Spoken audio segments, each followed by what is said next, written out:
Hey guys, it's Riot Kitty, and this time I'm going back to school for what perhaps is my last school year. So it's time for another back to school sketches. I'm gonna be real, I wasn't certain if I should make this video, only because I actually missed the last time I should have done a back to school sketches. But I decided, you know what the heck. I'm going back to school, so who knows when I'll have the opportunity to produce a lot of content. I'm working on the next RiotRWBY video, which will take a lot of time regardless. So yeah, it just seemed like the perfect opportunity to make another video in this series. And it's about a series very near and dear to my heart. As the intro says, I am sketching Mato Kuroi from the Black Rock Shooter series, the girl who is the real-world human counterpart to Black Rock Shooter. At least in the OVA and the TV animation, Dawnfall takes a completely different approach. I decided to draw the design from the OVA because I just like sailor uniforms better, despite liking the TV animation a heck of a lot better. It just looks like they're dressed like grandmas. I don't know. Now, discarding my incoherent ramblings, let me tell you guys all about Black Rock Shooter. Created by Huke, the same guy who created Steins Gate and is the character designer for Takanashi Kiara of Hololive English. Black Rock Shooter is a multimedia franchise, with an interesting premise of there being infinite worlds. And each world, each version of Earth has their own Black Rock Shooter. In one story, she's a super weapon who's awakened to fight a bunch of alien invaders. In another story, she is a genetically modified human who is going up against machines that were fed the Skynet code, and it turns the world into a dystopian wasteland. If there's a concept or a story synopsis that interests anyone more, then, well, you don't have to actually read everything else to understand what's going on. Each media that exists of Black Rock Shooter is its own self-contained story. The Black Rock Shooter stories that interest me the most are the ones where there's a reality to it.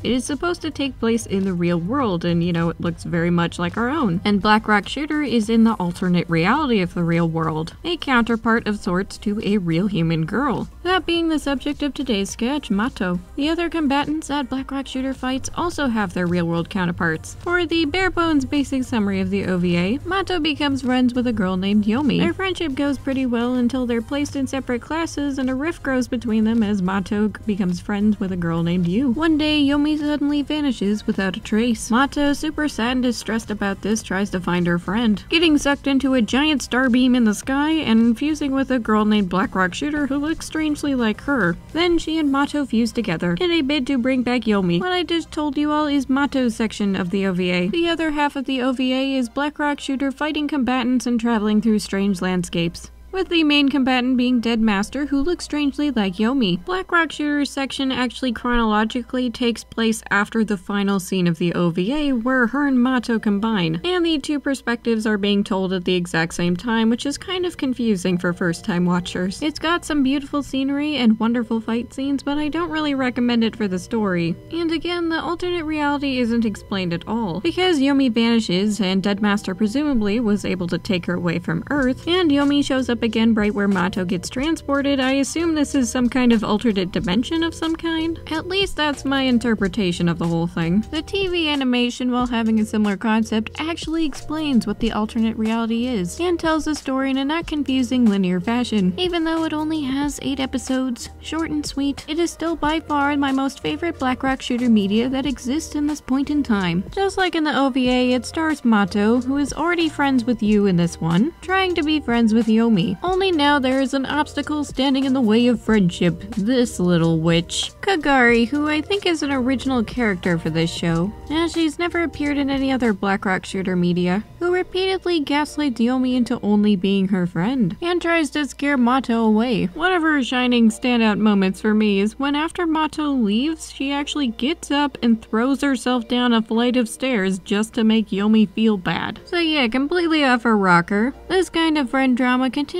for a while Black Rock Shooter fights the subconscious representatives to kill the girl's emotions. And it only gets more insane from there, in the span of 8 episodes. I honestly really like the psychological aspects of the TV animation. How each other self was kind of like a projection of how the girls felt about themselves and about other people. It's only 2 crimes, being too short and not having Chariot appear in any other Black Rock Shooter media. In my opinion, too good of a design to just be relegated to one thing. Oh well, still the TV anime is one that I recommend, out of all the other Black Rock Shooter media existing out there. And next Blackrock shooter media I actually heard about was the video game. The one where Blackrock shooter is a super weapon designed to fight against alien invaders. Sadly, I've never played this as it's only ever been on the PSP. Never owned a PlayStation device, I've always only played on other people's PlayStation devices. And nobody had this game on theirs. So I don't know that much about it, but looking at some gameplay, it looks like a third-person shooter. That kind of reminds me of those old arcade shooters where your character stands in one place and then you shoot guys and then move on to the next zone to shoot some more guys.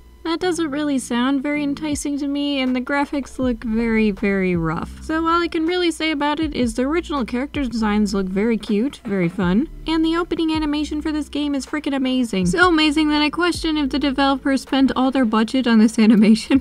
Who knows, but it does make for great AMV material. Now moving on to something that does interest me more, there's also another Blackrock shooter media that leans into psychological horror more. And like with the video game, I haven't seen much of it, but I do wish to read it sometime, which is Blackrock Shooter Innocent Soul. It's about Blackrock Shooter, who is now called Rock in this, being a black star and hunting down stagnant souls in what is essentially purgatory, using the forever transforming Ron as her weapon. Yes, his name is Ron. Just like the video game, there's a sense that, Blackrock Shooter isn't another self anymore like the anime, that she used to be an ordinary human girl. From what I can tell, there are sad flashbacks of her previous life in this, and that it seems to be a rather tragic and sad story. After all, they're in purgatory, so technically everyone's already dead. They just haven't moved on yet. Other than the premise, on a surface level, this manga stands out to me for having a more unique take on the design of Blackrock Shooter, for having a sentient shape-shifting sword companion, and for having a really cute dress on as well as a poncho cloak thing. She's never looked so stylish in my opinion. And that is all the Blackrock shooter media I'm aware of from the 2010s when this franchise was first created. Mato only exists in 2 of them, but that's okay because we're drawing schoolgirls for this series. Now after this, the franchise went relatively quiet for about a decade. Then there started to be some merch drops, even a redubbing of the original TV animation, so a lot of people were anticipating that Blackrock shooter might come back in a different form. Including myself, I was intrigued that there was so much Blackrock shooter promotion going on. And then it happened, the announcement of Blackrock shooter Dawnfall. This anime also makes Blackrock shooter into a super weapon, this time called Empress, with a hidden away human past as the trailers seem to suggest, awakening in a dystopian world where machines have ravaged the earth, basically being Skynet. I haven't watched this anime yet as I have a massive backlog of anime that I need to watch before getting to this, so that's all I can really say about the plot, but there are specifically 2 things that irked me already. The first thing is the design of Dead Master in this. She is one of my favorite Blackrock shooter girls, so when I saw her design in this, I was kind of disappointed. Gone is the Lolita chic girl with raven black hair, skull minions, and a scythe, and replaced with a punk rock looking girl with quite unflattering green hair, skull buttons, a hood, and a plain gray jumpsuit, who wields whatever that weapon is. It's not a super horrible design, it's just the name Dead Master is attached to it. She looks nothing like Dead Master aside from having horns and messed up hands. The other issue I have with it before going into it is Dawnfall seems to have rather inconsistent visual and animation quality. Some shots look pretty darn good, and other times I'm wondering what the heck I'm looking at. I'm still interested enough in the anime to check it out though. An anime can have rocky visuals and still be good. Now the last main Blackrock shooter media that I'm aware of, not including crossovers and the like, is this Japan-only mobile gacha game called Blackrock Shooter Fragment. It appears to be a semi-tactical tower defense game.